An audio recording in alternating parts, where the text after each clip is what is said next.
Good evening, everyone. We are very, very happy to be here today again on Passion Talks, which we host every Saturday at 8 p.m.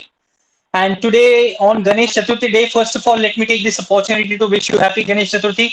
And we have a very special guest today, Siddhartha. And our interaction and with Siddhartha dates back to the time once I was there in Hyderabad and we faced together for the 8th Hyderabad Marathon. Since that time, it's been a wonderful experience knowing Siddharth sir, and not just from running, from various things he's been doing. He's a academician. He's a director presently at Rajghat School, which is there in Varanasi. And I was lucky to be there once, and it's been an amazing school. I've been to so many schools till date, but then the students of that school, you can easily identify in a huge group of students that who is from that school. And same goes for the teacher as well. So today's talk will be focusing on various aspects of running because Siddharth sir is a marathoner. He's been to Boston Marathon. He's been to a training camp to the mecca of marathon, which is Kenya and Iten. So these are the topics we'll be touching in detail, and then we'll also be requesting him to tell us about the Krishnamurti Foundation for which he's been associated for right from his school days, and a few things about poetry. So with this as an introduction, we set the ball rolling. Welcome, Siddharth sir, and over to you. Please go through, your journey of life from school days to the various things which you've done. Okay, that's a scarily big question to start off with, Romil. But first, let me say what a privilege it is to be here. It's a privilege first because Romil is hosting it. And as he said, we first met each other as co-pacers of the Fora bus in 2014 at the Hyderabad Marathon. And it was humbling to see the way he did it. I think when I was pacing, I thought I was there to help others, but I have to admit there was a certain amount of ego in it also. Ego has subtle ways of operating. But I could see that for Romel, the run was a completely selfless experience, the way he was encouraging others. And it was truly inspiring to run along with him there. Since then, we've kept in touch. And as he said, he recently visited Rajghat School where I work. And it was so good to catch up at that time. It's also a privilege to be here because of the kind of people whom Romil has been having on this program. It's a remarkable set of people from the interviews that I've watched, from the sessions I've watched. And I frankly feel that I'm not sure that I belong in this company. But still, Romil has invited me, so I'm glad to be here. And it's also a privilege because there are so many others here with us today. So thank you for coming. Okay, Romil, you've asked me to go back into my prehistory. Well, I'll just very briefly. I finished school at Rishi Valley School, which is one of the schools of the Krishnamurti Foundation. And after university in Delhi, my bachelor's and master's in English literature, fairly soon after that, I went back to Rishi Valley to teach. That was in 1991. And since then, I've been teaching either in Rishi Valley or one of the other Krishnamurti schools pretty much without a break, except for one gap year, which I'll speak about because it's relevant to running. So that's been all my work has really been as a teacher, also as an administrator in a school. And but one of the nice things about working in a school, and maybe especially a residential school, is that you get to do a number of activities that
Okay, sorry about that.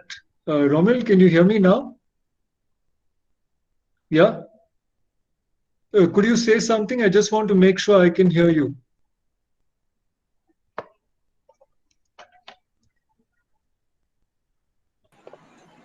Yes, Siddhartha, sir, we can hear you.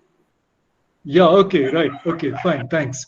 Yeah, sorry, there was a power cut. That's what happened. Okay, so I was just saying when we were cut off that being in a school, you get to do a number of things. You can teach different subjects and you interact with students in a variety of ways, including, of course, through sports. And so a lot of my running has actually been with students. So I should mention that at the outset. In fact, my first half marathon was actually in 2005. It so happened that there was a group of class 12 boys who used to come running with me. And we just thought at some point, why don't we try running some longer distances? And somehow this idea came, let's try and do a half marathon. And, there was no question of any GPS watches or anything of that kind. So a friend, a colleague of mine, he on his car, he measured out the distance towards the nearest town from Rishi Valley, which is a place called Madanapalli. And there's a hill just before Madanapalli. And exactly the top of that hill was about 10.5 kilometers. So we figured that if we run there and back, we do a half marathon or almost a half marathon. So that's what we did actually. We ran almost till Madanapalli and back. And this friend of mine with the car, he went ahead with some students, and every few kilometers they would stop and wait for us, and they had glasses of water. So it was quite a big adventure. So that was my first half marathon, really. The first official one was in 2009 when, again, I took a group of students to Hyderabad. There was a half marathon and marathon organized there. This was not the Airtel event, this was before that. And so, again, it was because of the interest of the students that we decided to make this trip. And so that is the first time I did an official half marathon. And 2 years later, in 2011, that's when I did my first full marathon, which was also at Airtel Hyderabad. So Hyderabad has been something of a home ground for me as far as running is concerned, and that's where I've met other runners and sort of gotten into the sport in a more serious way. So that's how it started. So I was 44 when I ran my first full marathon, and since then, I've been running more or less continuously uh, until now. So it's about 10 years or so since I've been running long distance. Uh, so, yeah, Romil, is that okay to start off with? I mean, would you like some to ask me some questions?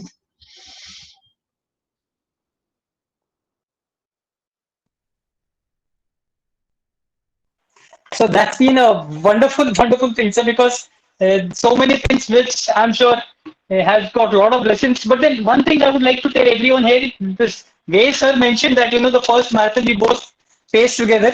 I would like to inform everyone that, that was also the marathon in which sir won the podium in that 4 hour bus, even though he was a pacer, he won the podium, but then he flatly refused, saying that, he'll not accept the podium because he was the pacer in that event.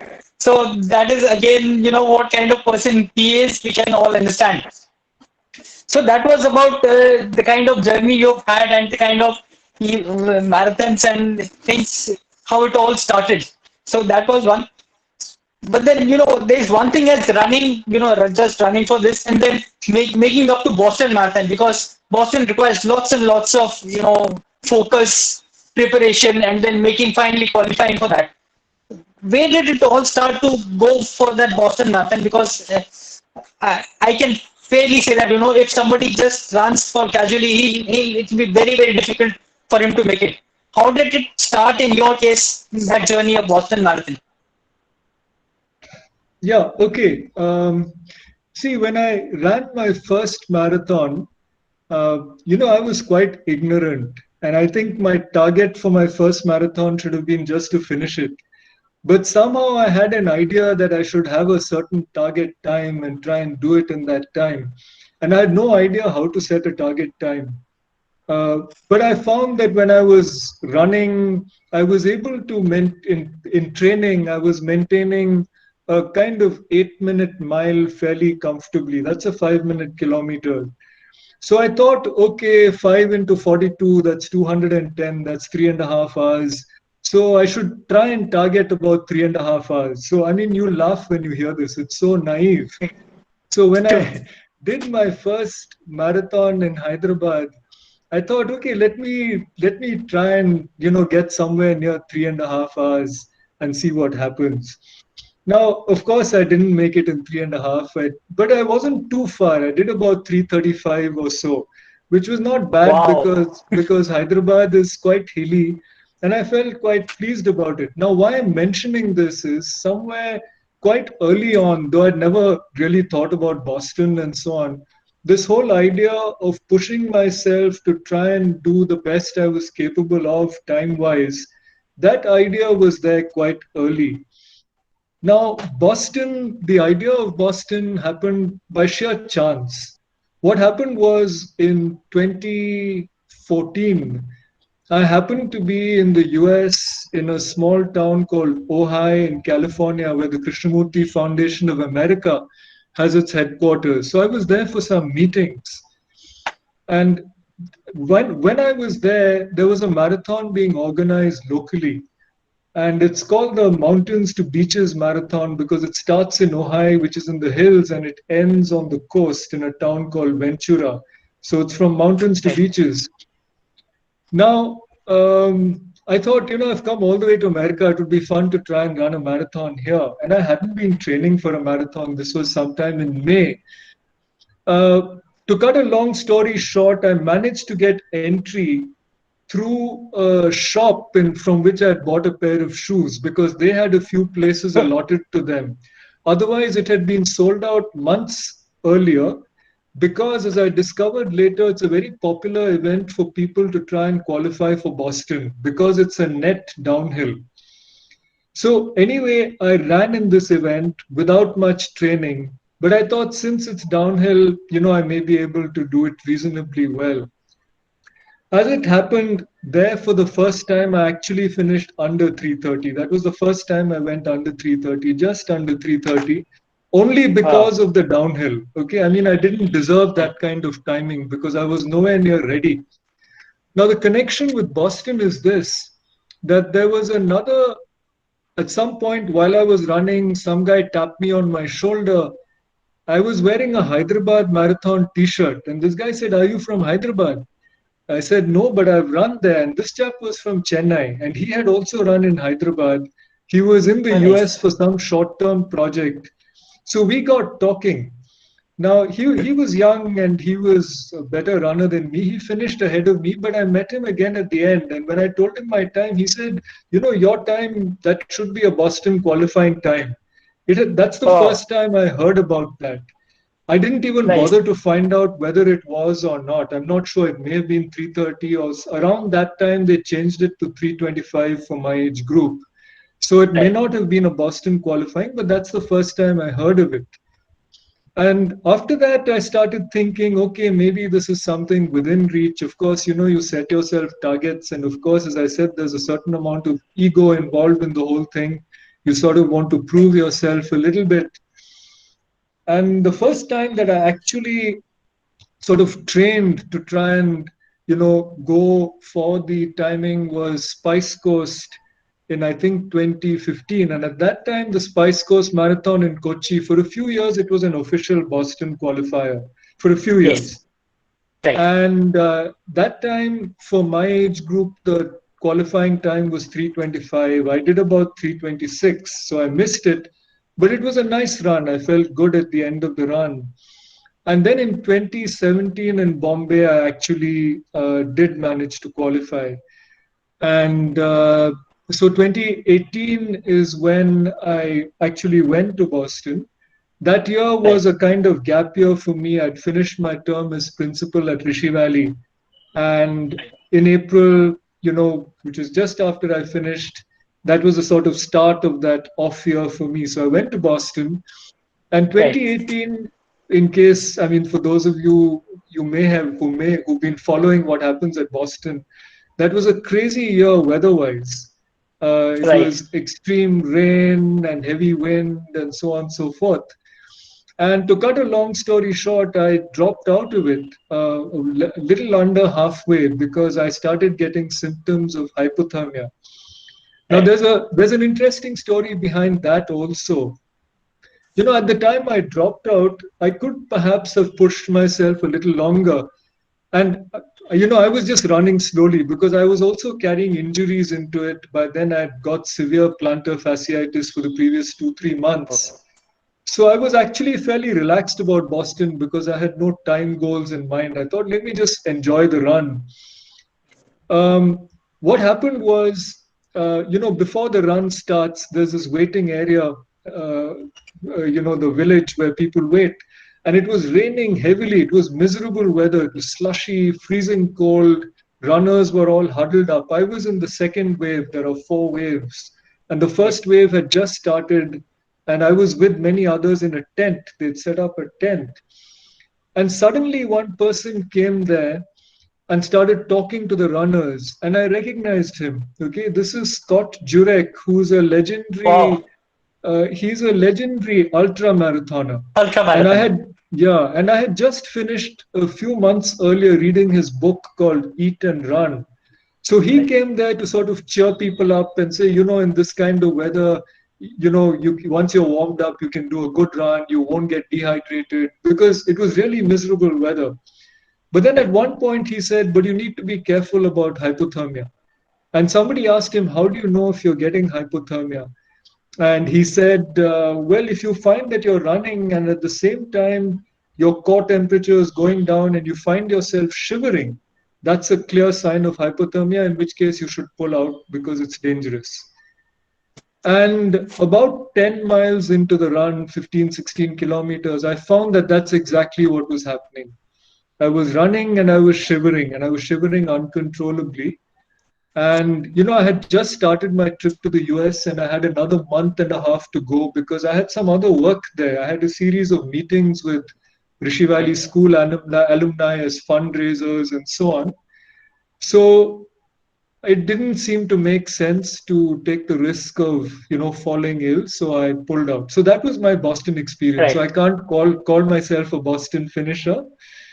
But then, after I came back, for several, during my stay in America, wherever I went, I used to run because for me that was a way of getting to know a place. Whereas that was Yes. not good. I should have been resting my foot. So when I got back to India, for about 3 months, I couldn't run at all. I just had to completely rest. I was only walking. And that was a bit of a low point. But then I managed to get started again. And in February of 2019, I went to Kenya. I'll talk about that a little later, maybe. And in January 2020, I did my first marathon after failing at Boston. And that was in Mumbai. And I was quite happy first to finish a marathon again. And as luck would have it, I qualified again for Boston. Though I don't know in the current circumstances if I'll go again. But that's the Boston story. Right. Yeah. But sir, the way you are saying, you make it sound so easy, that qualifying for Boston, you're running, you just recovering from injury, and this year, Mumbai again, you qualified. Because the way you said about Spice Coast also in the beginning, Spice Coast is one of the most brutal races. That's what I've heard. Because so much of humidity there. And, Yeah, and I'm sure you that's true. It's participated, you humid. would know it. Yeah, that's true. Uh, It's humid, but then they start very early. I think they start at 4 or something, 4 or 4:30. right. And maybe because I'm from Kerala, so maybe it doesn't affect me that much. I'm not sure. But it was all right. I've had a good experience there. But yeah, humidity is a challenge there. Yeah, that's true. Yeah. Yeah, because I don't remember knowing anyone qualifying for Boston from Spice Coast Marathon because I've been tracking various races for my Boston qualifier. But then it used to those days it used to be, as you said, one was the Spice Coast and other used to be those days Standard Chartered Mumbai Marathon, which is now TMM. And 2018, the way you mentioned about Boston, that was, I mean, one-off race because I remember seeing that recording a lot many times later on. The way uh, the person was mentioning about Yuki Kawauchi, the one who won it, the Japanese guy, and Yeah, it was brutal weather. I mean, so much of yeah, hailstorms, yeah, great. yeah. So I think finishing is different thing, but then participating in such an event with so many adversities, it's again a different experience altogether. Yeah, I mean, I have no regrets about the fact that I went there. And of course, afterwards, you always ask yourself, what if, because as I said, it's not as if I had collapsed or something. I just decided it's dangerous to continue and I dropped out.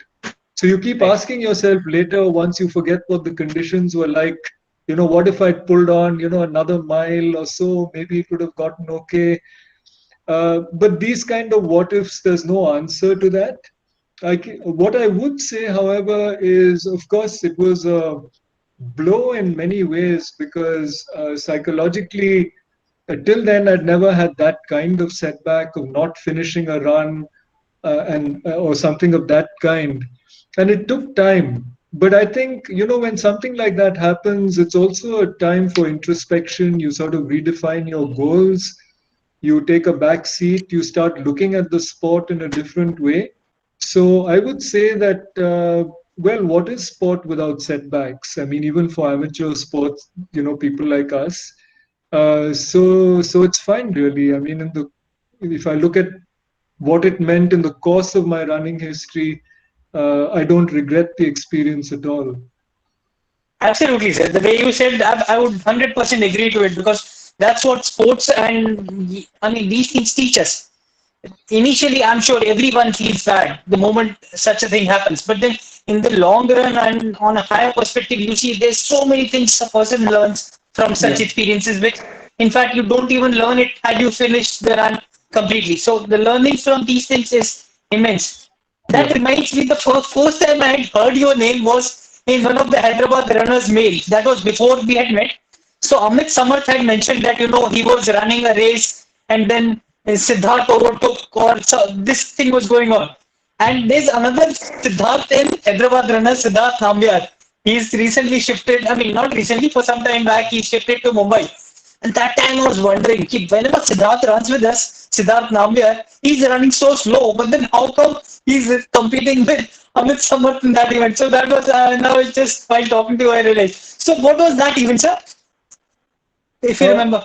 yeah, well, I think there were two events in which we ran together, and Amit, I think, is a budding writer. He wrote about both actually. Okay, sir. One was Oroville, a half Yes. marathon where we ran together, and I sort of caught up with him, and we finished together. And the other Right, sir. was Hyderabad, I think 2013, the full marathon, Okay, where sir. he developed some leg issue and he slowed down, and then we ran together for quite some time. And he Oh, described nice. both these experiences. Yeah, yeah. Okay, And okay. then, of That course, must have he been. organized the Yeah. Tanjore event where Yes. myself and some other teachers from Rishi Valley went and took part. That was really nice. Yeah. Oh, wonderful, sir.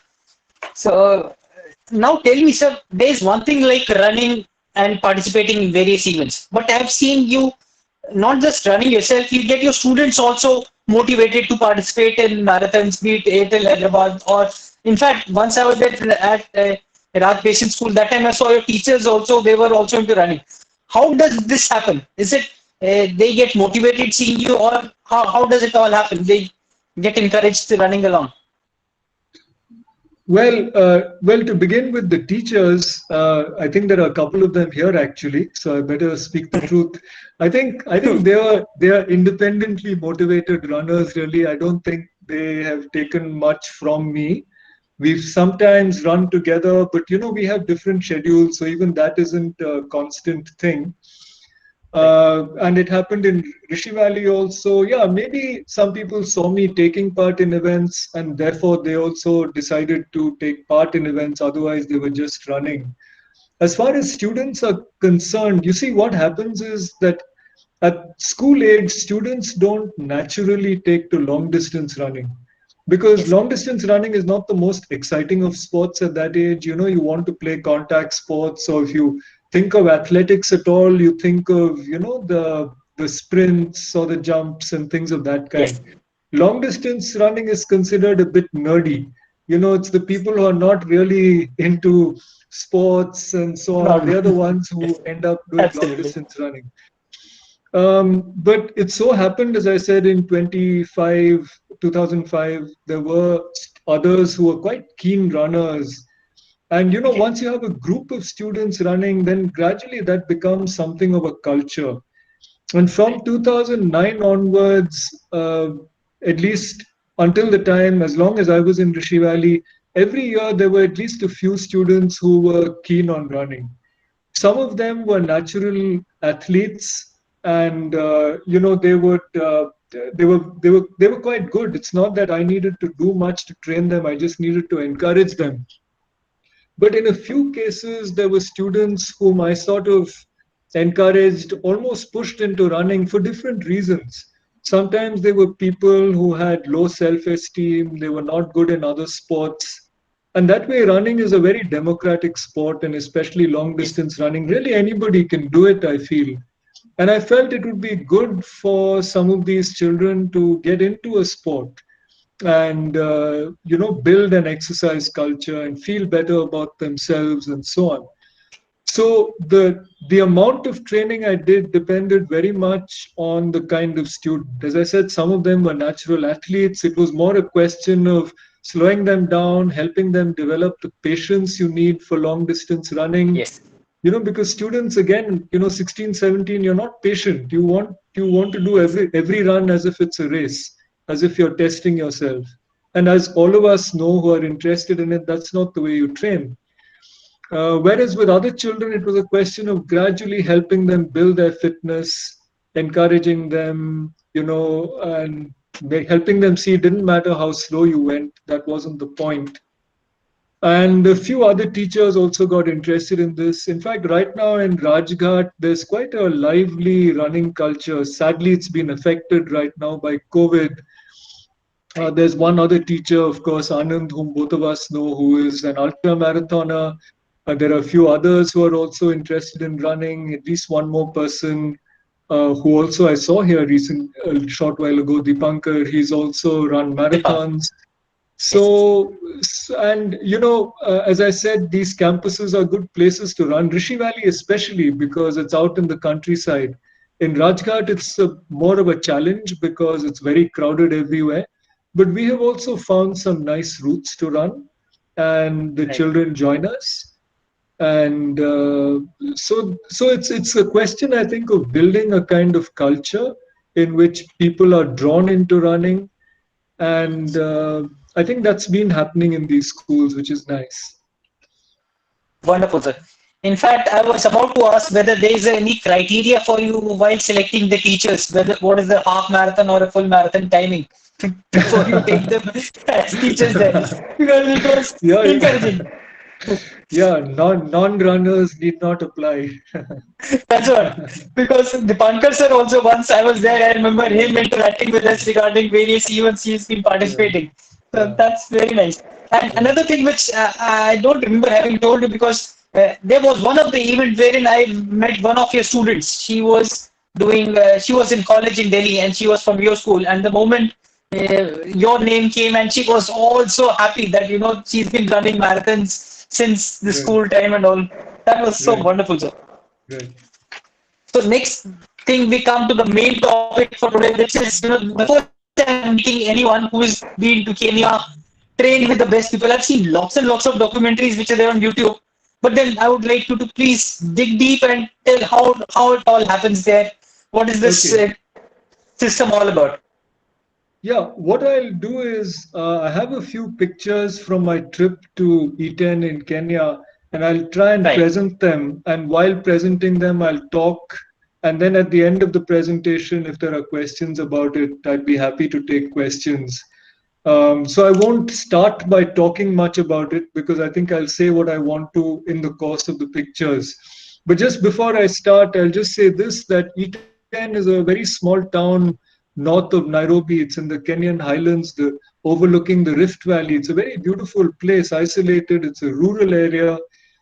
And it's over the years, it's becoming something of a center for long distance running. Initially, because Kenyans would congregate there to run because of the high altitude. It's at about 8,000 feet. And subsequently, other top athletes were attracted to the place. Even people like Mo Farah and so on have spent long periods of time training at E10. And also now the place welcomes, even just ordinary runners like me and others who just want to go and experience what it is like. There's an organization called the Kenya Experience, and they organize these 2-week running camps periodically, at about 6 or 7 times during the year for anybody who's interested. And they have a facility there. They rent some rooms in what is called the High Altitude Training Center, which is for people to come and run there, to stay there and train. And they have this running camp which introduces people to the Kenyan way of living and running. And I had other reasons to want to experience Kenya, which had nothing to do with running. I won't go into those to save time. So, the opportunity to go and spend some time in Kenya was very exciting. And as I said, I took a year off in 2018 to 19 before I moved to Rajghat. And in February 2019, I went to Kenya for a camp. It was for 2 weeks, but I stayed on for another 4 or 5 days. So I was there for almost 20 days. Now, let me try and present the pictures. Sure, sir. And then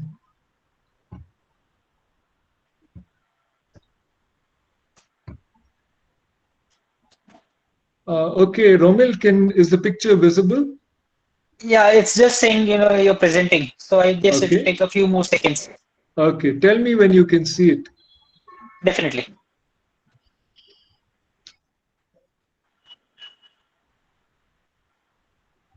In the meanwhile, I'll request the viewers, anyone who has got any questions, please write them in the chat box and we'll be taking them subsequently, during the end of the interaction. Okay, is the picture visible yet or still no? No, sir, still it's not visible. Oh no.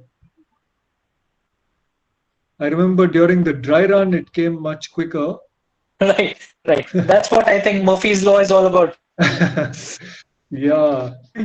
Okay, just a sec. Let me just try Sure. something.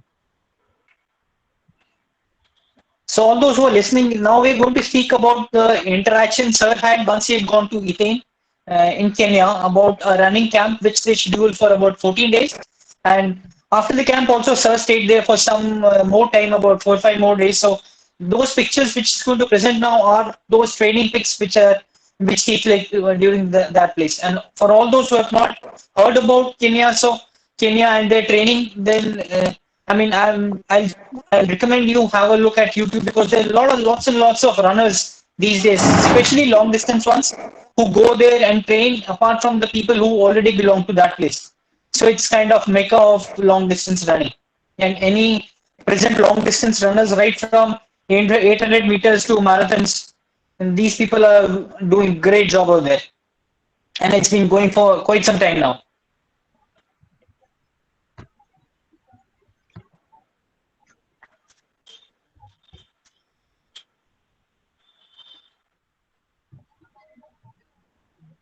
Sorry, I'm just trying once more.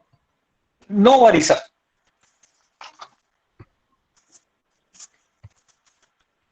And for all those who have joined late, we'll be posting all the videos, all these talks on YouTube. So tomorrow morning, 9 o'clock, you can have a look at Passion Talk series on YouTube and you can have a recording of this session as well as all the previous sessions. So it's all available over there.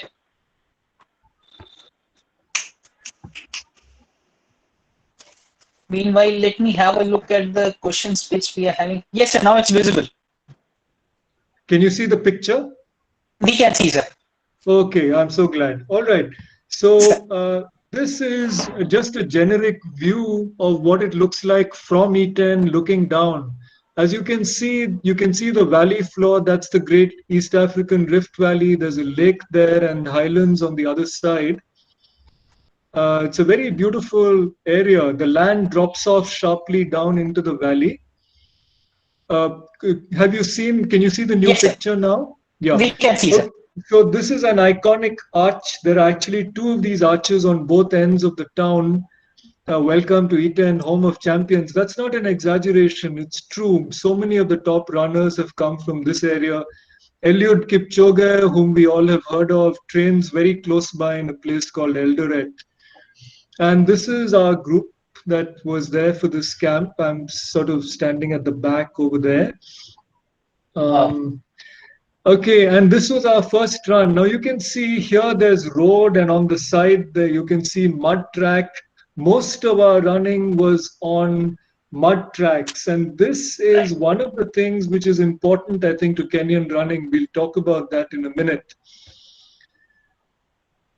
This was also during an early run, just a slow run, because we are running at 8,000 feet, so the effort is much more. For the same effort, you're running much slower. So the first few days were very much about acclimatization. We had pacers with us and coaches. Okay, and you'll see the Kenyans, they tend to wear a lot while they're running. Even, the top athletes you see training, they tend to, it's fairly chilly up there, right? But, we are used to running in shorts, but they tend to wear quite a bit.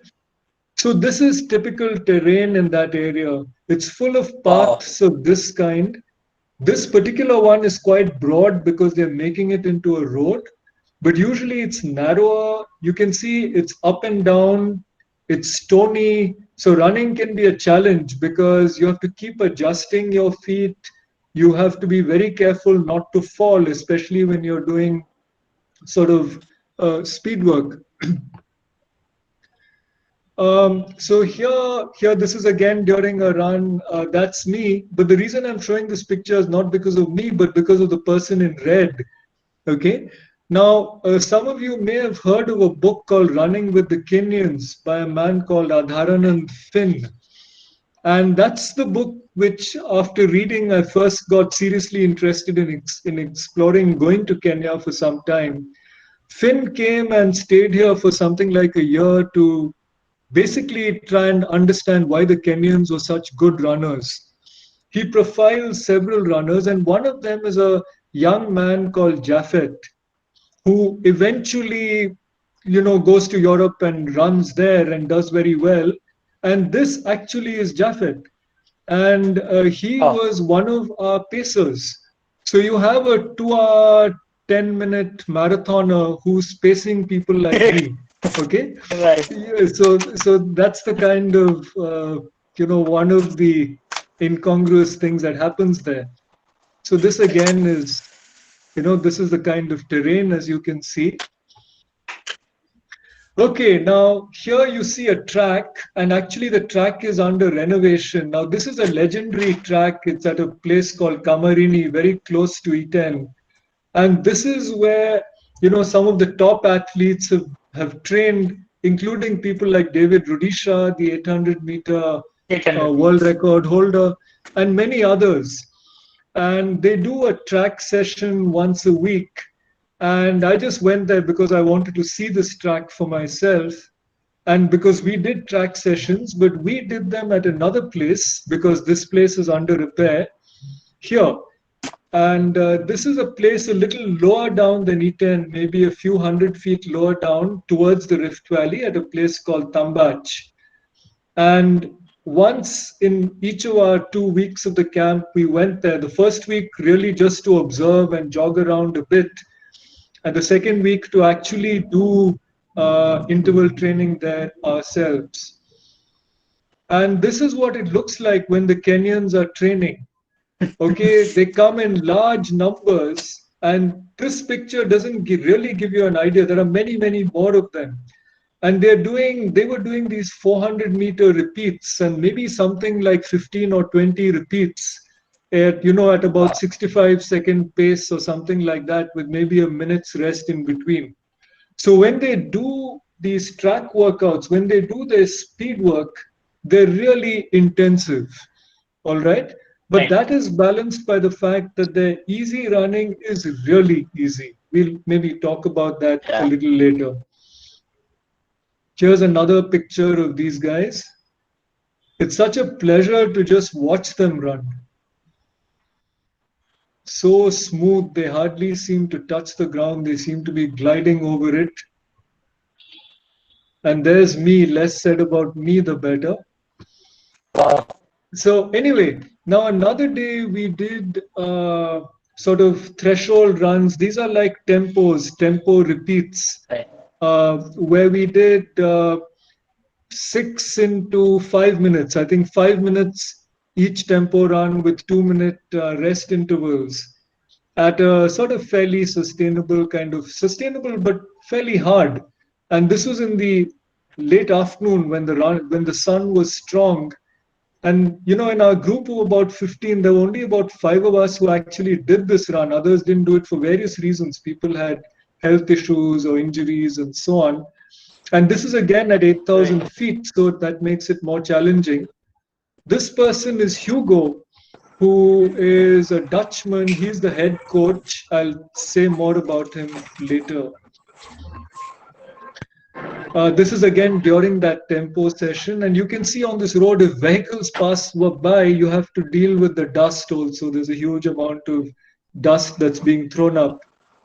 This lady Right. in front, she's an American. I thought I'd be the oldest person at the camp. Well, 2019, I was 52. She was 57, and she's a Wow. 2 hour, 42-minute marathoner. And she still runs sub 3 hours. She still runs 2 hours 50 or something like that. In fact, she was training for an event where she was hoping to break her age group record when she went back to the US. So there are some phenomenally good runners who come there. Absolutely. And yeah, okay, this is again during that same session. I'm proudly in my Hyderabad marathon t-shirt.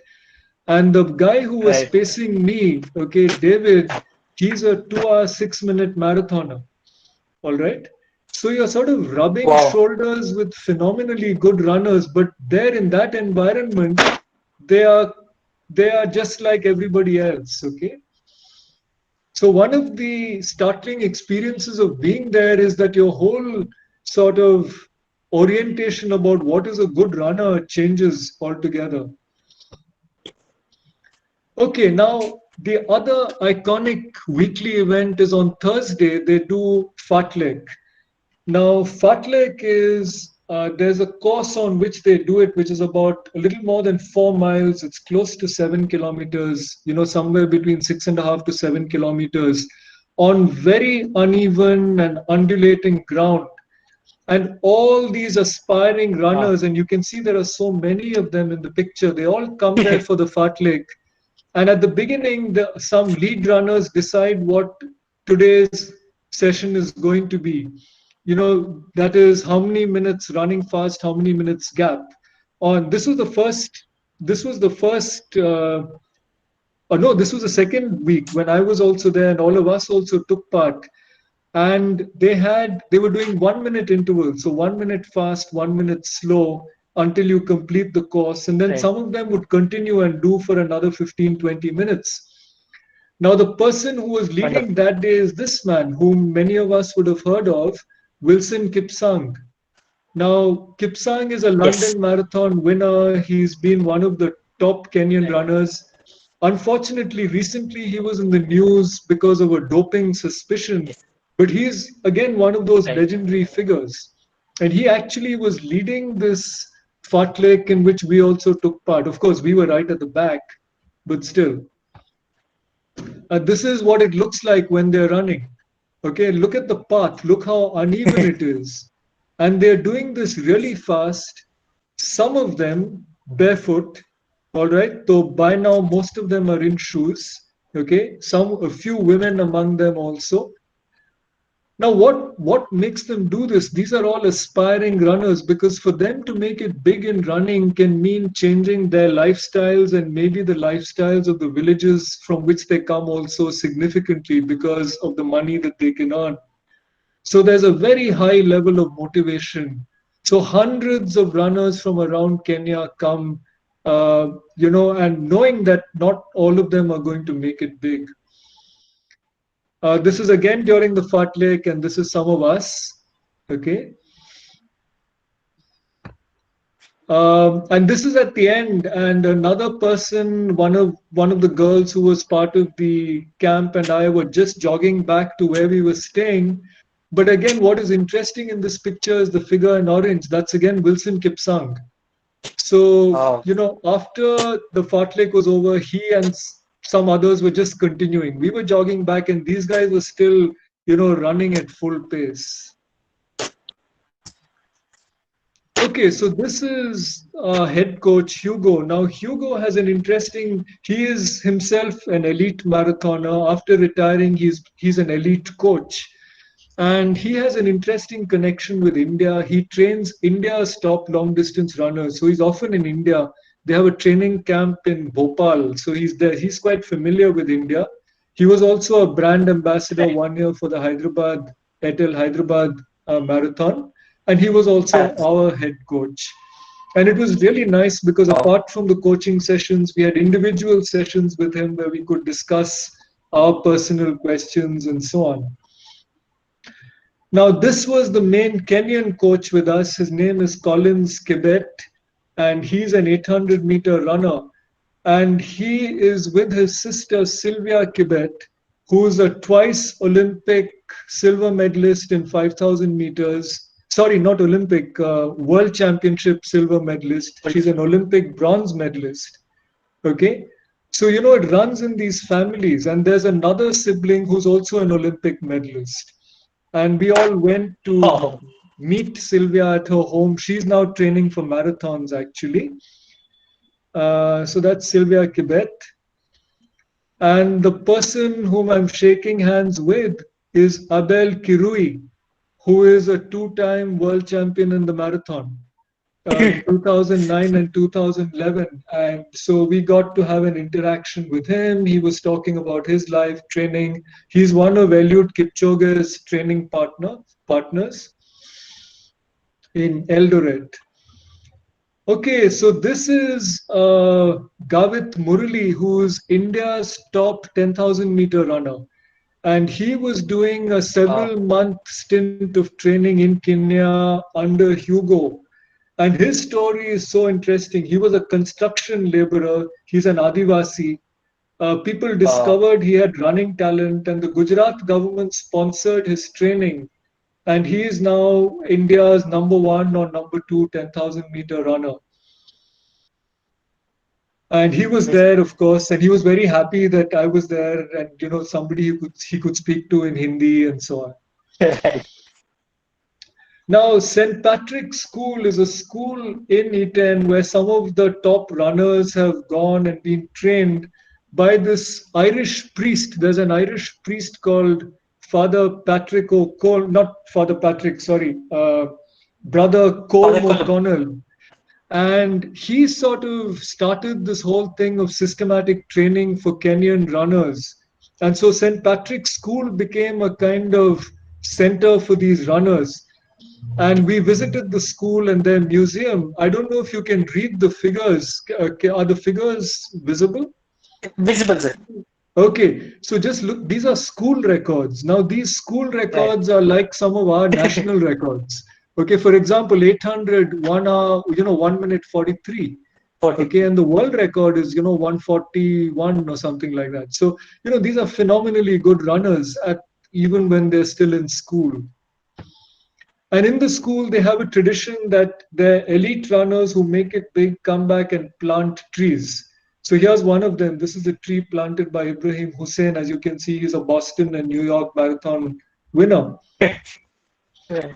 Then finally, just some pictures of E10. You can just see the scenery again.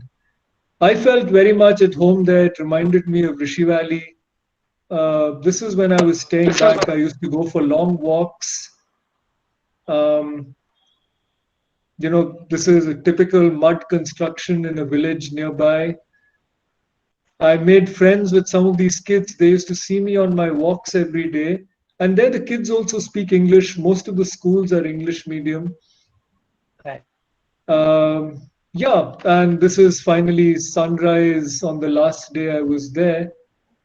And this is the one of the Kenyan people who was helping running the camp, a remarkable person called Willie Songok. So he came to see me off at Eldoret Airport when I was leaving. So this is just before I Wonderful. left. Uh, yeah, so that's E10, and you get a sense by staying there of this whole culture of running that is there in Kenya. And you learn a lot about the different ways, the different techniques they use. They keep it very simple. Sunday, they don't run at all, but from Monday to Saturday, they're training hard, usually running twice a day. And all these Right. people who come there hoping to make it big, they dedicate their lives to it. They eat, sleep, run, and they don't do anything else, because for the Kenyans they consider that rest is very important. So they Right. literally they finish their morning run, then they come back and they rest and they sleep, and then they may get up for the afternoon run. As I was saying earlier, their slow runs are really slow. you know Right. uh, they go at paces that we would consider slow, that all of us would consider slow, and they do this quite often. Their second runs in the day are all slow runs. Some of their first runs in the morning are also slow runs. But then, as you saw, when they're doing the track workouts, or when they're doing the fartlek, and when they do the long runs on Saturday, they're pushing themselves. And I think that's the basis, and they keep it simple. They don't do cross training, they don't do much strength exercising, they don't, gyms. All these things are relatively new for them. So it's really running, but they've grown up running. Many of them, as kids, they used to run to school, perhaps barefoot and on these uneven paths. So by the time they're adult, they have very strong muscles and they're used to Right. running. It should also be said that a lot of the good Kenyan runners come from one particular tribe called the Kalenjin. So it's not sort of uniform across Kenya. Right. Okay, we're sort of running out of time, so maybe I should stop. And if there are questions, sorry, I didn't mean to overshoot. No, no, sir. It was great listening because these kind of stories we have only seen in YouTube and other channels. So it was amazing seeing all these pictures and such a humbling thing, running with someone who's a 210, 2'8", 215. Because these kind of people you always idolize. These kind of amazing, amazing people. And the best part is these people are again so very down to earth. We've seen Kipchoge cleaning his shoes, even though he's world's number one for so many years. He'll come back, clean his shoes, again cook his food. Very simple diet, no fancy things. So great lessons, I would say, sir. And thank you so much. So we'll take the questions, but then the one point which you said, which I've also heard a lot of times from various again YouTube mediums, wherein Brother Kolam used to say that everybody keeps asking me what is the reason for people doing so well, and it's just hard work and people not ready to believe. Yeah, I think, in fact, if you read Adhar Finn's book, this is the question he's asking all through. And, he concludes that a lot of it's really to do with hard work, motivation. As I said, it means a sort of change in lifestyle if they make it big. Uh, Plus some factors such as they're growing up there, altitude, all of those things help. Uh, According to him, genetics doesn't play a very big role there. It's not, it not may play some role, but it's not very significant. It has more to do with a culture, just like, cricket is a culture in India, it's a running culture over there. So many Right. people come there and are working together, motivating each other and so on. Very true. And the way you mentioned about that polarized training, which means hard, and Yeah, slow means slow. yeah, Generally, we always take the mid path. We are neither yeah, slow and in the end, neither fast. Yeah, So quite right. deep inside, Yeah. sir. Right. So we'll take the questions now because there are a lot of people who have got very interesting questions. So we'll start from. So there is Commander Raturi. I'm sure he would know Commander Anand as well. So Commander Raturi wants to know, inspired by achievement, please share your mantra for remaining injury free and run for long years. You know, longevity in running. Raturi sir is again a runner and his daughter is a budding athlete in Bangalore. Okay, that's why it's wonderful to hear that. You know, I don't know if I am the right person to talk about staying injury free because I went through this phase where I had a fairly significant injury. And I think if you're running intensively, that's just part of the game. But I think there are things one can do. First of all, I think one has to learn, and this is one of the most important learnings when you run, one has to learn to listen to your body and to know when you might be stressing it too much. I think it's good also as we age to be a bit conservative. You know, you're often pushed into situations where you have to take a decision even during a run. Okay, should I do another mile or should I pick up the pace by another 15 seconds per mile? Should I just continue? I think one has to keep in mind that for longevity and sustainability, sometimes you need to be conservative. And now I think there's a good training logic to that also. First of all, it helps to stave off injury. And of course, prevention is better than cure because cure takes a long time for most running injuries. But also, as I just said, if you know even the top athletes, people like the Kenyans are doing so much of their running slowly. I see no reason why we shouldn't. And of course, you know, when you run slowly, that builds up your fitness in very significant ways. I won't go into the details about mitochondria and so on and so forth. Yes. But it also is a good way of keeping off from injury. And the other thing is, of course, Absolutely. if you are injured, you have to have the patience to give yourself a break and not worry that you won't be able to get back to fitness. Of course, you know, for me, when I went through those 3 or 4 months when I just couldn't run, you know, I thought, okay, that's it. You know, now from now on, I'll Right. just be a sort of keep fit runner. I'll never again take part in events and so on. But you have to have patience and you discover that your running is coming back, and God willing, you might actually return a stronger runner. Now, especially as Yes. you get older, you have to have that kind of patience and maybe also learn to readjust your goals, which, you know, I'm at an age where even if I'm fit, I have to readjust my goals because you're not going to be able to maintain the same paces and so on endlessly. So, yeah, I hope that kind of addresses the question. I think it's just Mm, patience, consistency. By the way, you know, I've heard that, you know, if one is running even relaxed runs, if you're doing it 2 days a week and 4 or 5 days a week, some people might think, okay, if I do it 2 days a week, less chance of injury. You know, it's counterintuitive, but the reverse is true because, you know, you need to run more often, I think, because then your body, your rhythm improves. There's less chance of your form going awry, your treading poorly, and so on. So I think consistency is very important. very nice point, sir. Because I know one of my runner friends, he used to run only on Sundays. So he would do a 32 every Sunday, and all through the week he would not do anything. I think Okay. very pertinent. Yeah. So next question from Mr. Vinod Arora. He wants to know, would like to know what keeps you going, sir. You know, you're so busy in school as a director. Then what keeps you going for runs and other things? Well, I think I'll put it this way. You know, I've been really, really fortunate to have enough time and opportunities to do things which I love doing. And you know, when you are enjoying the things you're doing, you don't feel a loss of energy. So, yeah, during school time, I find myself really busy all through the day. But a lot of the work is work with children or in some way or the other connected with what they're going to be doing or my own life and growth as a human being. And those are things I'm interested in. You see, there are three things with which I occupy my time. There's my schoolwork, there's running, and there's poetry. Poetry has been important to me, and these are all things that I feel quite committed to. Recently, during these last few months, when there was no question of training for an event, it was a test and an opportunity for me to rediscover my relationship with running. Because at some point, running might become all about training for events, and that becomes the main motivation.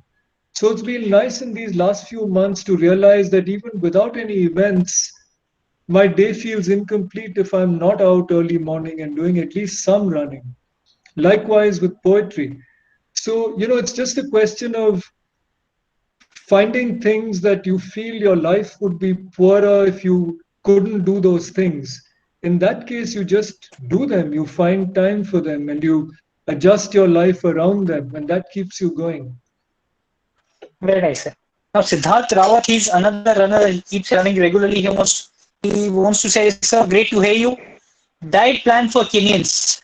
Just asking out of curiosity, because we have heard they focus a lot of carbohydrates and all. What did you observe, sir?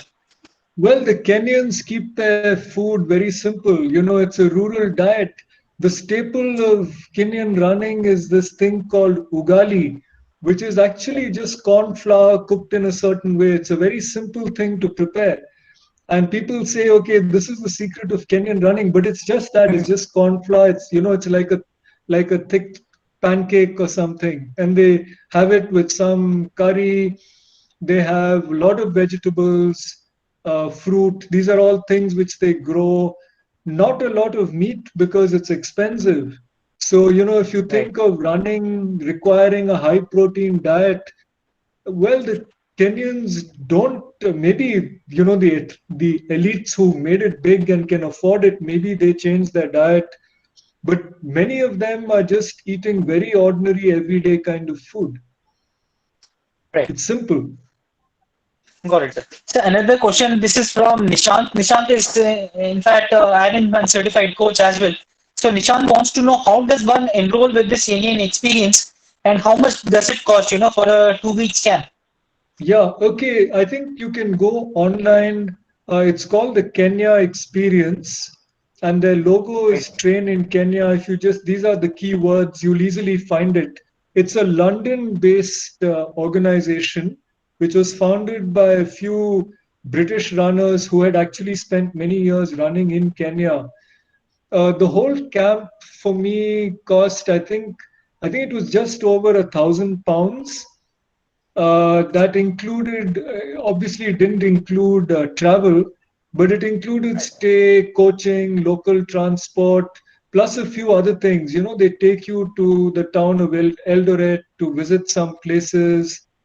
So it's not bad. That's about, it works out to about, it's under a lakh, but that covers everything for 2 weeks, including, coaching and all of that.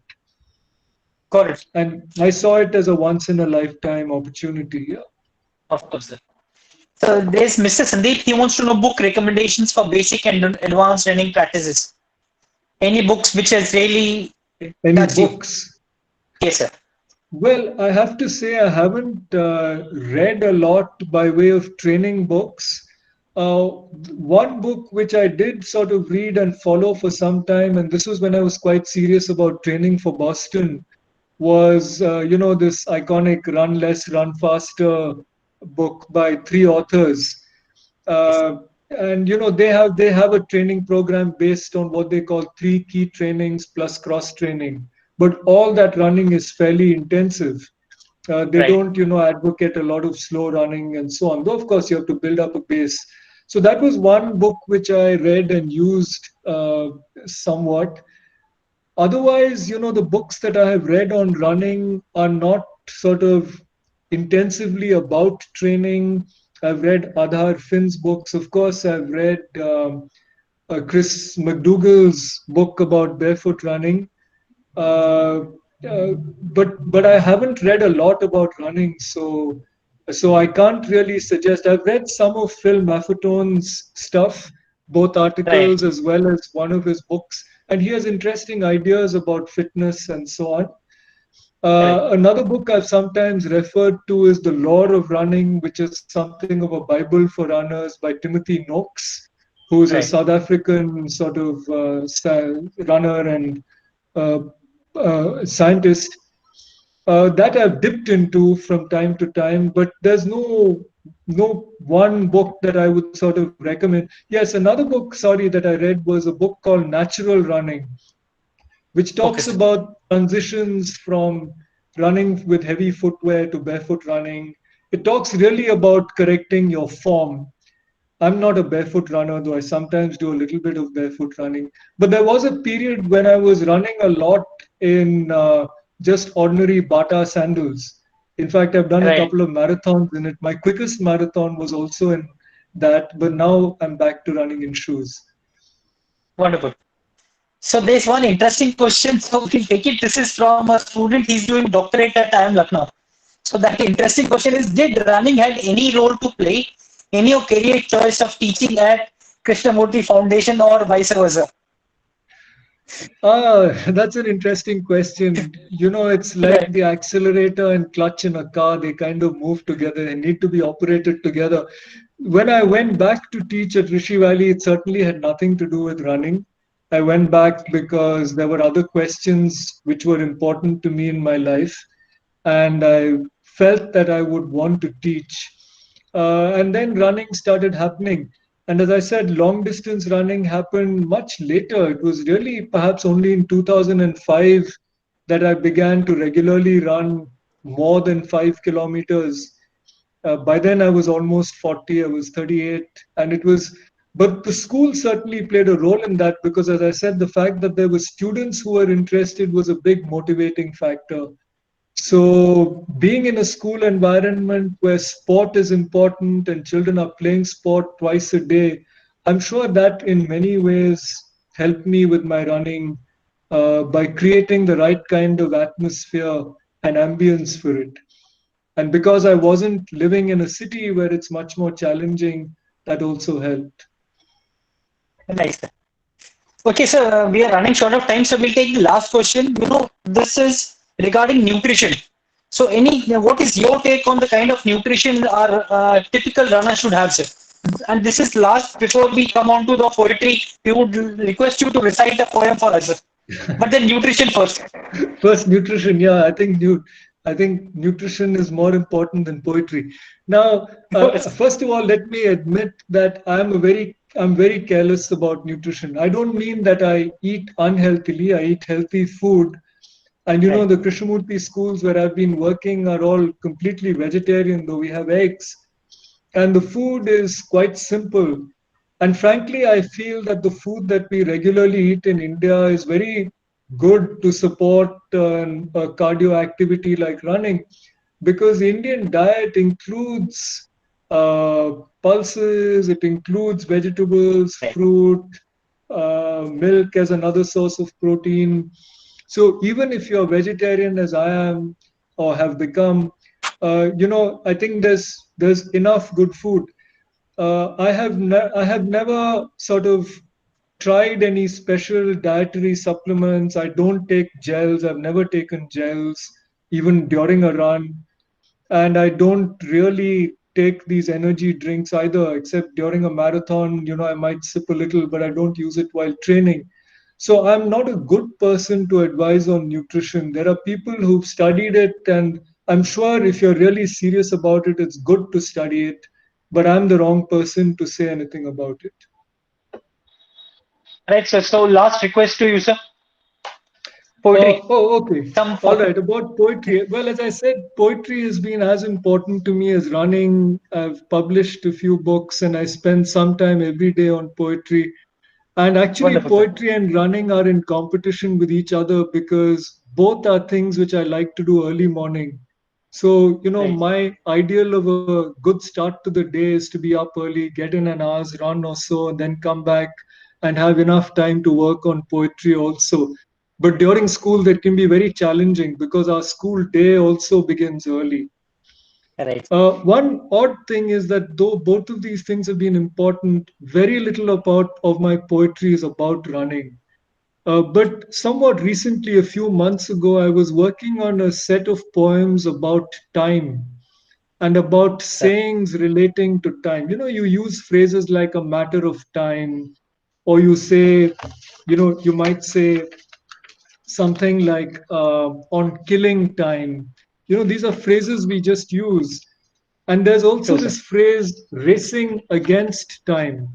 And so I started writing a poem on it, which draws on running as a metaphor. So maybe I'll just share that poem because it's also kind of about running. Sure, Uh, sir. it's about how time catches up with you. So, that's really what the poem is about. So this poem is called Racing Against Time. Can you ever win? You have trained for this showdown. But even with the head start you have, because you know, as your opponent does not, that this is a race, even then, can you win? Time doesn't respond when you accelerate. His footfall is metronomic as if he were accustomed to drum beats. He looks indifferently at the mute spectators standing at the oval track. They look at him but cannot meet his eyes. He is reputed to be unbeatable, so they are mystified that he is taking this so casually. They have paid their money for a moment of truth between time and will, on the outcome of which their lives will swing. But it is no contest. Time is being lapped again and again. He does not seem to know it or to care. You are ahead against an opponent whose attention is not on you alone, as yours is on him. In his game, there are no winners, and he is not competing. But here, evenly, he comes. The intervals between one lapping of him and the next are steadily increasing. So that's Wow. the poem. I'm so sorry for overshooting time. No, no, sir. Amazing. Yeah. So thank you so much, Romil. I really feel, as I said, privileged to have been here.